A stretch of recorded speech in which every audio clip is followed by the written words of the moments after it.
Welcome to GovCon Unscripted, where we dive into the unfiltered stories and strategies from all around the world of government contracting. Join host Chelsea Roberts as she explores how to navigate, thrive, and win in this complex but lucrative industry.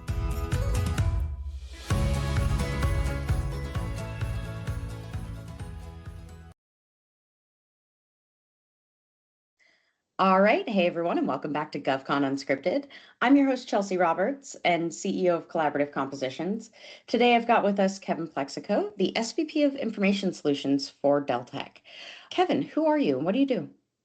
Thanks, Chelsea. It's great to be with you. Appreciate the opportunity to join your show. Yeah, I'm Kevin Plexico. I'm Senior Vice President of our information products at Deltek. For this audience, what they probably need to know is I manage the GovWin market intelligence business for Deltek. So all the research team that produces the GovWin data, helps companies build pipeline, understand what's going on in the market research behind that is my wheelhouse at Deltek.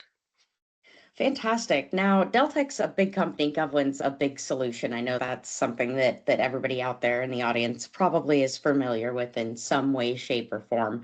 I'm glad to welcome you to the show. I think this is going to be an awesome and interesting conversation given the times that we're in. And, the times that we're in right now, it is October 1st, we're recording, and there is a government shutdown. What does that imply, and what sort of situation are you finding that you're in right now, and what do you find that the audience is probably in right now with that shutdown? I think that the government contracting space has always been one of uncertainty and people waiting for what's going to happen with the next year of budget. And it's not uncommon for us to have a situation where the October 1st being the beginning of the new federal fiscal year without a budget. Usually we would have a continuing resolution, which is like a steady state thing. Obviously this year is a little bit different and not totally unprecedented, but we have a shutdown where the government basically doesn't have funding. For large portions of the government, it really doesn't change much. They continue to have staff employed in the military and the law enforcement organizations and other areas where they're required to deliver essential government services. So I think I saw somewhere in the neighborhood of 2/3 of federal employees are still showing up to work. They're technically not getting paid. If the next pay period comes around, they won't have a paycheck, but they would get paid back pay, including the people who are unemployed when government does get funded. So I think the employee base of government is okay, but for contractors, it's a different story. They are probably receiving stop work orders and asked to stop taking on obligations on contracts they have unless those contracts are deemed essential and critical contracts. Companies really have to be mindful and in touch with their customer to understand which contracts are affected and which ones are not. And if this goes on long, then we're going to start to see employees get furloughed on the contracting community, or usually they're first required to take their leave. So it might be a lot of people on vacation this week and next, depending on how things play out. You make it sound like it's not that big a deal, or it's not so bad, because vacation sounds probably pretty good to everybody right now at the end of the fiscal year. Yeah, I think it's just that uncertainty of not knowing how long it's going to last. If you knew it was going to be a 1-week vacation, you'd probably say, okay, let's go out of town. We'll be back and things will be fine. This has been a very different administration from any other that I think we've seen, and very willing to lean into things that some would consider edge cases in terms of whether they're legal or not. And so it's different times than we've seen. I think certainly in my 30-some year career, I've never seen an administration sort of act and behave this way and be so aggressive in terms of trying to cut costs. And so there's been discussions about them using this as an opportunity to dig deeper in terms of reductions in force. And so I think the uncertainty here is if this shutdown just lasts a few days, probably no big deal. We've had a shutdown like before, which is a snooze fest for most. It just creates a lot of uncertainty and then it goes away. But if this lasts for any significant period of time, 2, 3, 4 weeks, then the disruption starts to compound and the fear, uncertainty, and doubt and people not getting paychecks becomes a much bigger issue for the industry. Absolutely. I'm sure that there are plenty of folks sitting on the edge of their seats trying to figure out what's going to happen, trying to read the crystal ball. And that's something that I know that GovWin specifically is known for. They've got a sense of being able to read that crystal ball pretty effectively. And I know it's a pretty popular tool. It's basically out there for market research and being able to support government contractors and being able to predict and forecast opportunities a little bit better than probably a lot of its competitors. It's stalwart in the industry. It's been there for a long time. Everybody, I think, probably knows about it. But how does this impact the opportunities that come through GovWin? Are there things that are going to be put on hold, canceled, adjusted due to the shutdown? Yeah, and all the above. There's definitely procurements that will be delayed as a result of this. If an agency was planning on rolling out a solicitation over the next few weeks and those people are now going to be focused on other things, then those solicitations are naturally going to get delayed for some unknown period of time. Companies that were waiting for awards that were imminent and they're maybe doing the final proposal reviews are also going to be held. So the awards will be checked. Starting work on maybe awards that have already been made that they haven't really begun in earnest will get delayed. No shortage of delays to initiatives that were underway. Whether things get canceled, that's probably less likely, but maybe increasingly likely depending on the length of the shutdown. My team, I'm fortunate to have about 100 research analysts that are blessed with the interest in procurement, as blessed or cursed, depending on the perspective. They find federal procurement fascinating and interesting, so they really dig deep into these issues to try to understand what's going on. They're in constant contact with government leaders to understand how these things are impacting specific opportunities. So I just always encourage people to check the data in GovWin, stay in touch with their customers, and try to understand, what's going on within each agency, because it is so nuanced. Different agencies are going to behave very differently depending on their mission. And it's important to understand to what extent that mission's impacted by a shutdown for sure. And that's vital information for contractors and for folks that are on the call. Having the sense of how your agency customers are going to respond tends to be a critical point of information and knowledge especially going into a new year. And I think going into the new year, everybody is kind of wondering what's going to happen. There's a lot of uncertainty and lack of familiarity with going into the 26 year within fiscal year. And there's just, like you said earlier, the administration has behaved completely differently than what I've seen. And it seems to be a rather challenging time for the folks that have become accustomed to things like continuing resolutions and being able to lean on tools that have that sort of forecasting capability. Have you noticed that there's big differences in the accuracy of forecasts or the accuracy of information that you're getting? I would say more what we've seen is a big difference in terms of the openness of various agencies. We deal with some agencies that are very willing to lean in and provide information about what's really going on. I don't call it insider information because they're sharing with everybody. It's just more a little bit of insights into why they're doing certain things. And other times in some agencies, and I would say it's typically the ones that are less experienced with major procurement, seem much more tight-lipped and conservative and very hard to get information from. And it's been compounded in this environment because so many people that have been in these roles have left. It's not been uncommon for someone who was dealing with a contract officer or COTAR, all of a sudden that person has taken this opportunity to take leave through the end of the fiscal year and underpaid or getting paid during that process. So people they have been dealing with might be gone.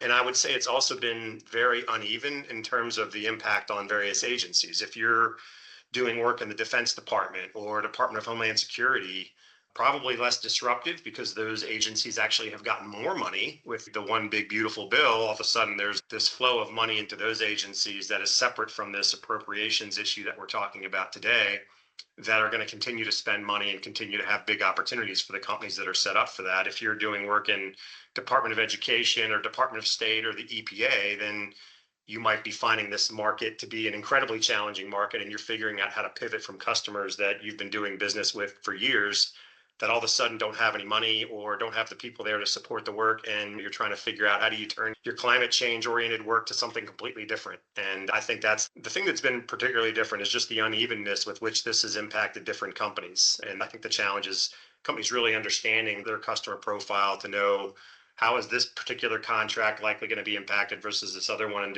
defense or DHS, to understand that and have the customer intimacy to really plan effectively. And that's a great point. Having that customer intimacy, I think, has become a bigger challenge for companies probably than it ever has been before, because I think a lot of the customers within the government, even DHS and DOW at this point, Department of War nowadays. Yes, that's right. It's going to be a long time before I get that one. Yeah, yeah. I think it's going to be a long time before that's actually adopted throughout documentation and so forth. But it seems like the folks within agencies aren't necessarily as informed as they may have been in prior years. They seem to not have quite as many answers and have quite as much information to share. If you've got that customer intimacy and you've got the ability to pick up the phone and call your customer and have those conversations. Have you noticed that there's big changes in information that's being shared with agencies? Yes, I think there's been a level of chaos with this division between the traditional career employees who carry out the work under the leadership of the political appointees.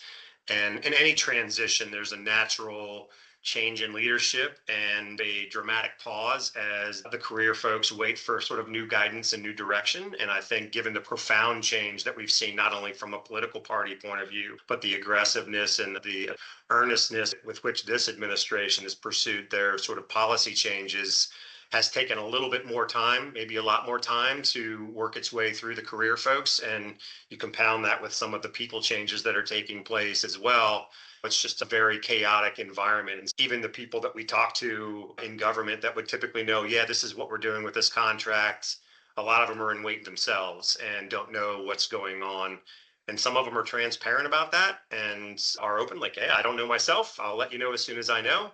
We're in a holding pattern. And others are very closed lip about it and don't admit that, but you can tell by the actions that they're not sure what decisions they're making themselves. So it's par for the course right now. I think that'll work itself out a bit as we get appropriations for the next year.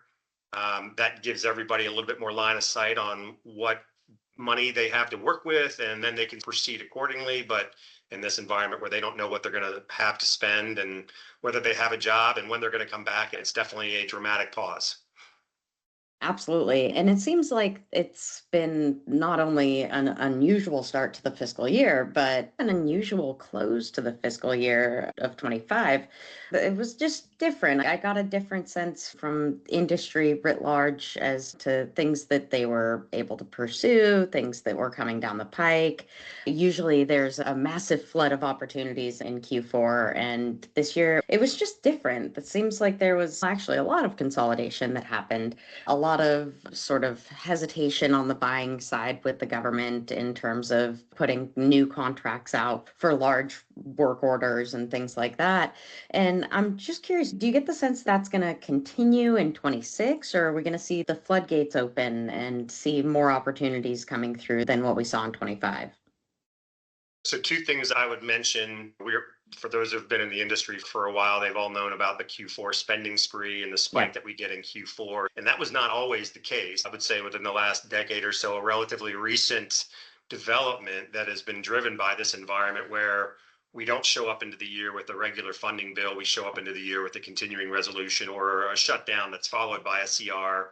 And that naturally just pushes money to the end of the year because agencies start the year with, I don't know how much I'm going to have to spend, so I'm going to hold on to my money until I get clarity. And then as the year goes on, they realize, okay, I've got to spend this money before the year expires because that's when the funds expire. And there is obviously a lot of money that expires at the end of the year. I think this year still, when we don't have the full year spending here on October 1st, it's too soon to look back on Q4, especially in the defense market, to see how much has been spent. But I think when we look back, we're going to see that Q4 was still outsized large quarter relative to the other quarters in the fiscal year because we didn't get funding until March, full year appropriations until March. And I think this year will be the same when we have a shutdown and then funding gets done. Ultimately at the end of the day, agencies have a narrower window of time to spend that budget that's still an annualized amount. And so they have to accelerate and put their foot on the gas pedal towards the end of the year to spend that. The other thing I was going to mention that's related to that with the one big beautiful bill, there was a huge amount of money injected into the contracting community in defense and DHS. One of the little known nuances to how agencies spend their money, if you think about the Department of Education, most of its dollars flow out the door in the form of grant dollars to state and local governments. So from a contract addressability point of view, at the federal level, I think it's 5%, or think of it as 5 cents of every dollar is for contractors. But when you go into the DoD, it's 50 cents of every dollar. So when we talk about adding billions of dollars to the DoD, it's much more meaningful for contractors and impactful than even if that same amount of money was taken from civilian agencies, it would have an order of magnitude less impact in terms of contractors, unless, of course, you're the one doing Department of Education work. But in total, I think we're going to see a big jump in contract spending because of the agencies that are getting this additional money from the one big beautiful bill. DHS and DoD both have about 50% or 50 cents of every dollar that's addressable by contractors. And even in those agencies, I think we're going to see a large percentage of that contracted, given the nature of what that funding was for: building a wall, training new border agents, the Golden Dome, as they've called it. Like, all those things are only done by contractors. It's not government employees that do that. They just steer the ship and the contractors do the work. So I think it's going to be a growth year for contractors, but as we mentioned earlier, not an even spend. If you're in some civilian agencies, it's going to be very problematic. If you're in the agencies that are getting flush with this money, DoD, DHS, and obviously the Department of Veterans Affairs has always been a really growth-minded organization as their mission expands. So I think there's some agencies that are going to be a great safe harbor and other agencies that are still going to be problematic going into 26. But overall, I think we're going to look back on 26 and be like, wow, that was a pretty good year. Look at the growth. And I think that's important for folks to take note of, that we've got an industry legend, first of all, on the discussion today, saying that 26 is probably going to be a good year for contractors, especially within those DHS and Department of War areas. And you mentioned an interesting opportunity that's out there. I'm sure everybody's paying attention to it. Everybody's trying to figure out what to do with it and how to approach it. And that's Golden Dome. And that's a big opportunity that is coming out through MDA primarily. And there's a lot of opportunity there, I think, for contractors who are interested in engaging with the Defense Department or Department of War, and who are interested in growing that portion of their business. What can you tell us about the Golden Dome effort in general and how you see that playing out? I know it's an interesting solicitation. It's an interesting approach that MDA is taking. It seems like it might be almost a free-for-all. It seems to be a pretty easy response. It seems to be fairly easy to get involved. But do you think that the opportunities that are going to come out on that vehicle are going to be as easy as getting on the vehicle itself? I think if you think about the technologies that are required for the Golden Dome, and I would say this applies to a lot of the money the Department of Defense received, it's naturally going to gravitate to the mainstream defense contractors that have built satellite capabilities, missile systems like Patriot missiles. Those are the technologies that I think are going to be most likely to get bought. And I believe your audience is primarily small and mid-sized companies. The challenge that they're going to have is, what is the opportunity for a small or mid-sized company that's not a large aerospace defense company, not a missile systems company, doesn't build. Think about some of the other technologies and the one big beautiful bill. It's new fighter jets, next gen shipbuilding. These are not things that are naturally lent to small and mid-sized companies. Right. So I think the big challenge in the industry for the SMB community is, how do they fit in to some of these opportunities, and how can they carve out an opportunity to participate in some of these things? Certainly the large primes are going to have goals to meet in terms of subcontracting. I think with the latest FAR overhaul changes that we've seen to some of the small business regulations, just reading the tea leaves, the preference is trending toward small business set aside versus any specific socioeconomic group.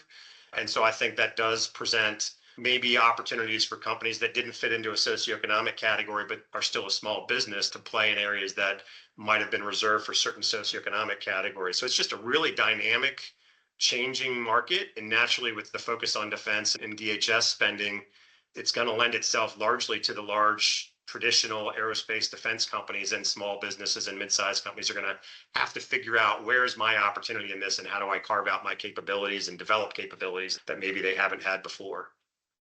Now, you mentioned something that I've been noticing, especially with this new administration as well, is that there's less of a focus on specific set-aside categories and specific socioeconomic stages and set-asides for companies, and more of a focus on making that a generalized sort of small business market.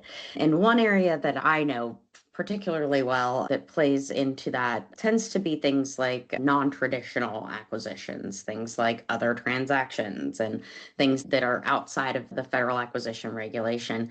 And just based on the administration's perspective given earlier this year, it seems like there's a big push towards leveraging non-traditional acquisition mechanisms and those that are outside of the federal acquisition regulation more than other administrations have put forward. And it seems to be a bigger drive towards favoring those generalized small businesses. Have you noticed any sort of shift in contract types and contract solicitations and the way that they're putting them out? Is that actually taking place? Is there a movement towards that in any regard? Yeah, I think so. So two things on that. I think there's a big change separate from the administration's change in terms of funding priorities and sort of policy priorities. There's also a big change in terms of acquisition approach, as you mentioned on your DOW side, the Secretary of Defense, I guess it's the Secretary of War now. One of his early memos to the acquisition industrial base was, where you can, we want you to use other transaction authority, which for those who maybe are less familiar with that is typically a way for agencies that are doing research and development oriented projects to work around the federal acquisition regulations to develop innovative solutions in an accelerated path, unencumbered by traditional federal acquisition regulations. So it does present a faster path. We've seen that embraced in the DOW, DOD. I think that is something that's going to build momentum, but it still is by its nature oriented to R&D and innovative technology related projects. It's not going to be something that's used for things like base operations or maybe shipbuilding. I think there's some areas where it's less likely to be applied just because it doesn't really fit within that category. But I think you'll see an acceleration of things like R&D where it might be cybersecurity, it could be systems modernizations. We've seen things that have traditionally not gone through OTAs now going through OTAs, like technology acquisitions. The other thing I would say related to that, OTAs are generally only available to certain agencies. Not every agency can use them. But with GSA's role in the OneGov and consolidation of vehicles and them taking ownership of all the IDIQ contracts that are government-wide, that's also a major shift where agencies are now being challenged to, instead of competing their own contracts and their own vehicles, use the ones that are available, which unfortunately I think also has the effect of consolidating industry. There's therefore fewer prime contracts, and by fewer prime contracts, we're naturally limiting the number of available positions for companies. And if you look, just take the last 5 years, I think the number of unique primes has gone down by about 15 to 20%, despite growth going up 20%. And at some point, that consolidation of the industrial base, I think, has to be reversed. And I don't know that this administration thus far has really delved into that. I think most of their actions have been very focused on how do we make acquisition as efficient as possible and not dealt with the consequence of what that means in terms of a reduced industrial base and reduced supplier base. So for small businesses, they've had to relegate themselves to, okay, well, we're going to have to find a way to subcontract. We're not ready to step up to all the compliance requirements of a major IDIQ contract where I might need an approved accounting system, a materials management system, a supplier, all these systems that larger firms naturally have to invest in for their compliance requirements. So it's an opportunity for small businesses to differentiate, but for those that maybe don't have the funding are going to have to concede that's not something they're ready for. And how can they survive in a space where they're not able to prime for some of those types of opportunities because they're just not ready to step up to that compliance requirement. And you mentioned something that I think is important to talk about and for folks to know. There has been a major consolidation of contracting efforts and a directive, frankly, to go contract with GSA. And GSA is not immune to the reductions in force and the sort of reductions in support that they have internally. It seems like there has been a reduction in the number of people at GSA who on any given day can do anything in terms of contracting, and the number of folks that are focused on contracting. There's a lot of generation of new systems, of new platforms, the OneGov platform, and so forth. And it seems like GSA is stretched pretty thin these days to be able to get those contracts out and to be able to manage those contracts. Do you see there being a stall or any sort of changes in the way that GSA behaves with industry in 26 just due to reductions in force and to the changes they've had internally? Yeah, I think like a lot of the other transitional changes we've seen that slow things down before they speed up, I do think we're going to see some challenges with some agencies as they look to, okay, you want me to move this work from this expiring contract at GSA, I need help getting this requirement together to work through this contract vehicle, learning how to navigate that contract vehicle. I do think we're going to see some challenges with GSA to be able to support that operationally. They're in many respects a fee for service agency, so they're somewhat insulated from some of the potential shutdown furloughs that we're likely to see. They get their money from agency spending, so as agencies spend, they still get paid, and I think that gives them some insulation. But to your point, if we see this move of a lot of agencies to adopt GSA vehicles, which is not going to happen overnight, so I think there is a progression that happens. They're not going to cancel a contract midway just for the sake of moving it to a GSA vehicle, but when that contractor task order comes up, they're going to have to go look at that. So I do think there's going to be an inertia to move work to GSA that GSA is going to have a hard time absorbing. But at the same time, they're likely going to be getting some resources from other agencies like the SOUP office and the NITAC office at NIH. If those IDIQs gets consolidated into GSA, I assume that staff is going to be coming with it. And so they'll have a bit of slowdown, but it'll be digestible. The other government agencies are going to be eating their meal slowly over the course of a nice 5-course dinner. So it's going to take a while before they get to the dessert, so to speak. It might take them longer to eat, but they're still going to be able to absorb it over time, I think. And that's an interesting take. I've personally seen there be some slowdowns and some resistance, I think, from folks at GSA who are frankly probably overloaded right now, and they've got a lot to do and not enough people to be able to support doing it. But you brought up a great point that folks are probably going to be transitioning with their contracts. So the SOUP and NITAC offices, I just didn't even think that the fact that those people are going to transition and probably continue to be able to support those contract efforts through the GSA office these days. So I think that's a great point that they're likely to get more resources as they get more contracting efforts that they've got to put through. And I'm curious, do you see agencies within DHS, within DOW, do you see them changing the way that they're doing business to accommodate GSA, to put new work over on GSA schedules, or do you see them taking a pause and trying to shift work into other areas that they might have available to them now?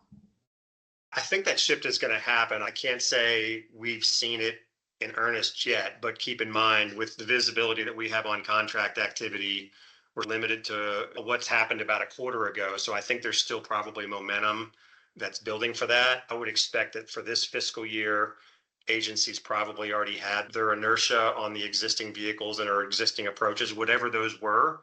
SOUP 6 obviously is still many months away from any awards, so SOUP 5 is in place. Agencies continue to use it pretty aggressively, like the existing GSA vehicles. Their schedules, if they're used to using schedules, they're probably still doing that. If they're used to using NASA, they're probably still doing that. But I do think we're going to see this shift over time. And I'm expecting as we get quarter over quarter, we'll get a sense for that shift. I don't think it's going to be one that is so profound that we're going to see huge swings from one quarter to the next. I do think it's going to be more of a progression and sort of a revolution, so to speak. But I do think it's happened. It's going to happen, and companies need to be prepared for that. Now, GSA is an interesting entity, and the schedules program is fairly unique in the fact that you have to have a schedule to find those opportunities, to be able to capture those opportunities to win. You have to be on a schedule. And there's been all sorts of talk across industry and across government verticals of whether or not now you have to have a GSA schedule to play in this industry. What's your take on that? Do you have to have a GSA schedule to win, or are there other opportunities out there?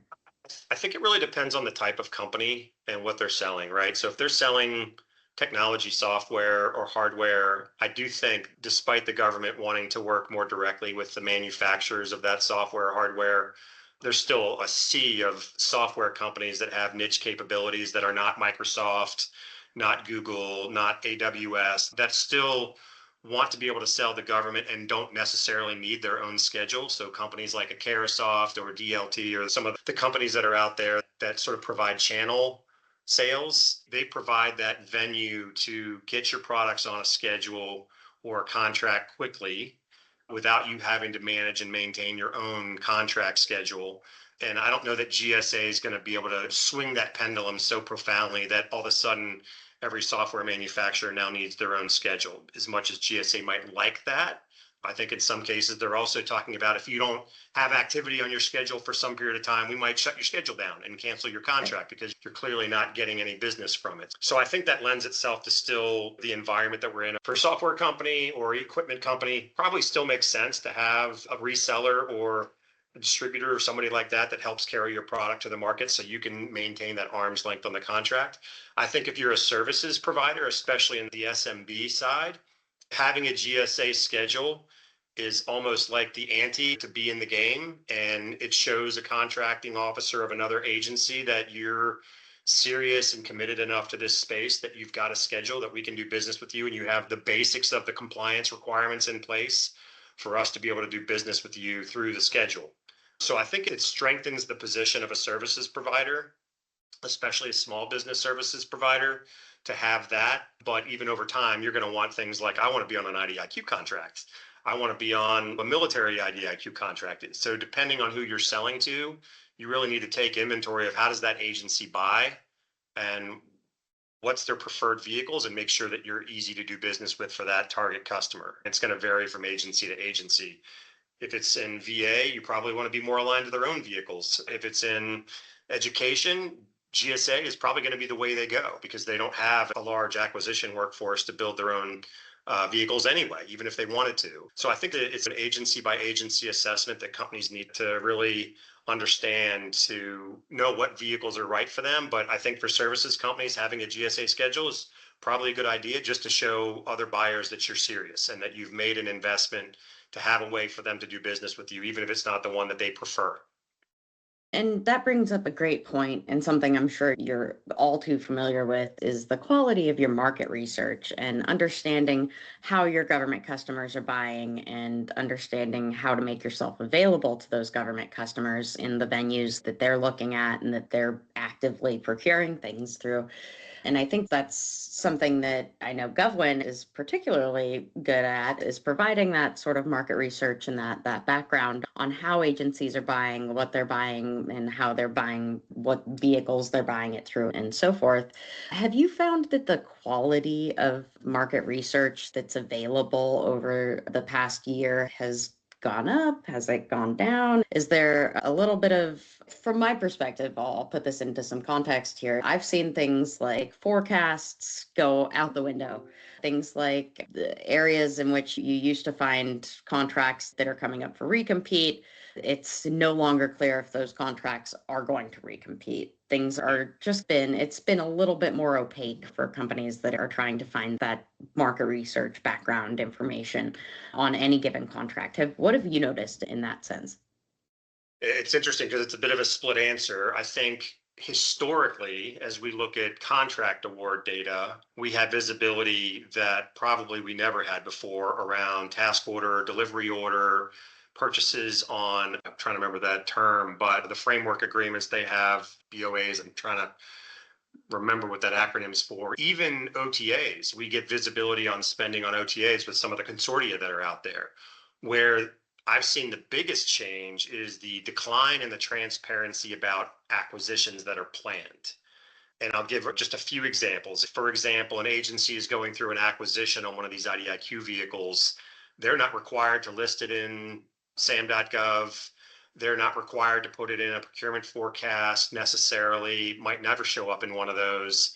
And they can go to those vehicles and compete it with just the companies on that vehicle. And if you're not a party to that vehicle, you don't have a way to get it unless one of those primes, you're fortunate enough to have a relationship as a sub to have them share it with you.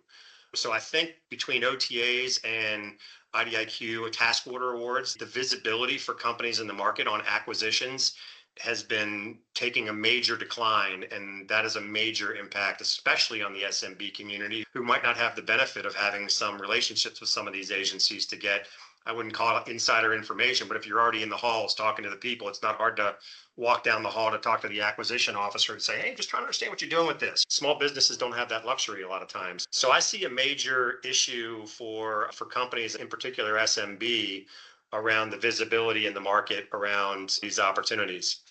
And for us at Deltek, one of the ways that we deal with that in GovWin is we have a web extraction technology. We call it Tunes, but it's basically a tool that automatically extracts the task order opportunities that are being announced under eBuy and Symphony and the NITAC vehicles, that pulls that in, but we're only able to share it with the primes. We can't share it with the subs. We have tools that allow the primes to share it with the subs, but contracting agencies, one of the reasons that they use those vehicles is they're managing the competition down to only qualified bidders.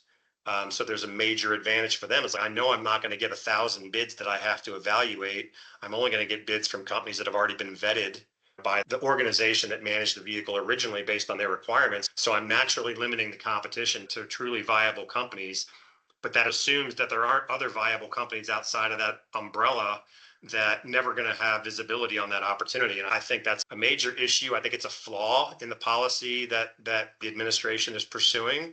I think transparency has always been a hallmark of this industry in terms of competition. It brings competition to agencies and effective competition, and also innovative solution providers that might look at this market's too complicated. I don't have the resources to dedicate to the compliance, but I'm the best manufacturer of this widget that there is in the entire world. So I think that's a major issue for the market, and I'm hopeful that one day the administration will see that issue and take some steps to do things like every task order has to be announced in SAM, or every acquisition plan has to have task order opportunity recompetes in them as well. That would really help, I think, industry know where these opportunities are and give agencies better competition and more diverse competition. And that's something that I think is an interesting conversation point, and definitely an area in which there needs to be some more attention paid. Is the competition levels, I think, are fluctuating right now, but I'm curious what your thoughts are going forward. Are we going to see more competition, less competition in industry? Is it going to be more cutthroat, a little less toxic to deal with? How do you see that playing out in 26? Yeah, it depends on whether the administration gets its budget approved the way that it asked for it. This is maybe dating myself a little bit, but back to the 2010 Budget Control Act, where for the first 4 or 5 years, discretionary spending was on the decline in federal agencies. And that's when we saw the low price, technically acceptable sort of approach that many agencies took to like evaluating bids. They still had the same mission. They still had the same obligations, but they had less money to spend. And so they're like, how do we make ends meet here? We're going to have to put pressure on contractors to cut their costs. And the way we're going to do that is define these requirements as LPTA, low price technically acceptable. Yeah. If you meet the requirements, we get to number one who meets the requirement. We don't need to look at any more bids. We've got one that is the lowest price. I think in an era where budgets are on the decline, like we might see in civilian agencies, I think civilian agencies are going to start to look at this as, well, you've left my mission the same. I still have the same obligations. So I've got to find a way to get the work done. And if I'm dependent on contractors to do it, especially if they're down staffed, they probably are increasingly dependent upon contractors.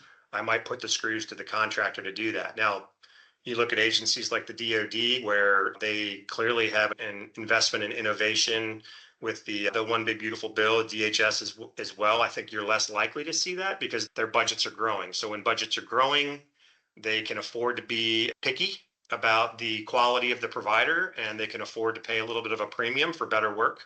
When your budgets are being cut, as we all know, you're like, okay, maybe I don't need the bells and whistles. I just need this work done, and I'm willing to put this out to the company that can give me the best price, even if that means the quality of the labor I'm buying is not as good. And you mentioned a real dirty word there, LPTA. 4-letter. Yeah, it is a 4-letter word that I personally detest, and I'm sure that there are plenty others in the audience that are on that same boat. But are you thinking that there's possibility of a resurgence of LPTA contracts, especially in the Fed Civ side? If the appropriations committees come back with 2026 in anything that looks like what the administration requested, and we saw this under the prior Trump administration, what we saw was budgets that had steep increases for the DoD with funded by steep cuts to civilian agencies. And we see that pattern with this budget from the administration, significant cuts to many civilian agencies, particularly those that are in the social services area like education, HHS, and housing and urban development, climate as well, EPA, really significant reductions. And if appropriators do that, then I think we would see that resurgence. What we saw under the prior administration was the appropriators, even though there was, I think at the time, there was mixed control of the House and the Senate, appropriators could not agree on those cuts on the civilian side. So they gave the big increases on the DoD, but they basically held civilian agency budgets flat. I think there's less pressure in that environment to use LPTA, but I think if the administration is successful in getting their budgets adopted by the appropriators, then you're much more likely to see LPTA more commonly used in many purchases on the civilian side. That is not good news, I would say, for those agencies and for the contractors within those agencies. I want to wrap up on some good news and on a hopeful, hopefully optimistic point. What do you see thriving in 2026 within DOW and DHS? Where do you see the lights at the end of the tunnel? Yeah, I do think despite the uncertainty and some of the risks, I mean, it's again really a matter of being smarter and more analytical about how you target agencies and the opportunities and the nature of the work and even the messaging that you have behind that work. This is an environment where definitely the words matter and how you use and describe something matters. And like I said at the beginning, I think 2026 is going to be a significant growth year versus 25. Not because of the base appropriations level, that will be okay in DoD and DHS and VA and some other agencies, but some are going to be pretty flat. But there's with the one big beautiful bill, like beyond DHS and DOW, I'm never going to get that. There's opportunities in other agencies as well. So I think it's like, get smart about that piece of legislation. Those appropriations are not annual, they're multi-year. So they're going to expire in more like 2029. I think one of the nice things about the one big beautiful bill is it's not an annual appropriation. Most of the appropriations that are addressable by contractors have about a 5-year fuse on them. So agencies have several years to spend that money. And obviously it's a huge amount of money, hundreds of billions of dollars that are available. So I think the good news is companies have time to get smart about what are those investments. We've published a free report on that legislation. So if you're interested in accessing that, just go to the GovWin website. Sorry for the plug there, but it's a free report, so it's available to anybody. And we basically go through the legislation and identify what agencies are getting what investments for what. And I think companies can use that to figure out, what do I do and how does it fit into this? And how can I start to go after these opportunities and develop the relationships that are going to be necessary for me to take advantage of some of the money that is flowing into the market? Very much disruptive, but still lots of opportunity. So I think it's going to be a better market than it was in 25 and 24 for sure. And that is optimism. I really appreciate you summing it up with such a bright point and a highlight of the conversation. I think everybody is unaware and unsure of what to do with the big, beautiful bill, and understanding the financial implications and the fact that those appropriations are a little bit longer fused and have a little bit more time for folks to jump in and join and participate will be a highlight of this conversation for folks to take away. Kevin, this has been a great conversation. I know you've got all sorts of stuff on LinkedIn. You're a very vocal voice in the industry. And folks, if they want to get a hold of you, can they reach out to you directly? Can they reach out to you on LinkedIn? Should they call GovWin and say, hey, I need a subscription?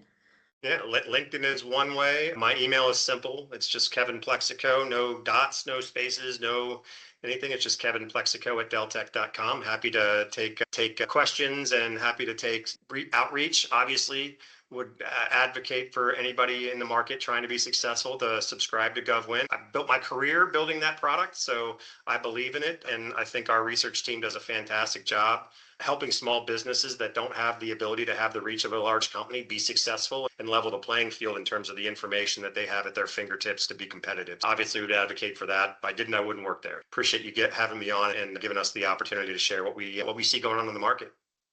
Absolutely. Great conversation. Really appreciate your time today, Kevin. And we'll probably have you back on the show sometime mid next year to get your thoughts on how the rest of the year is going to play out.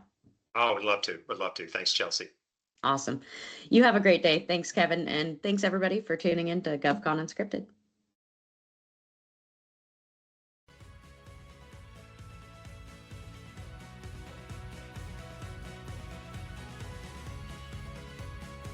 Thanks for listening to this episode of GovCon Unscripted with your host, Chelsea Roberts. Do you have a GovCon story or need guidance in government contracting? Connect with Chelsea on LinkedIn to be a guest on the show or to enhance your business strategy. Don't forget, your network is your net worth. If you liked what you heard, don't forget to subscribe, leave a review, and share this episode with your growing GovCon community.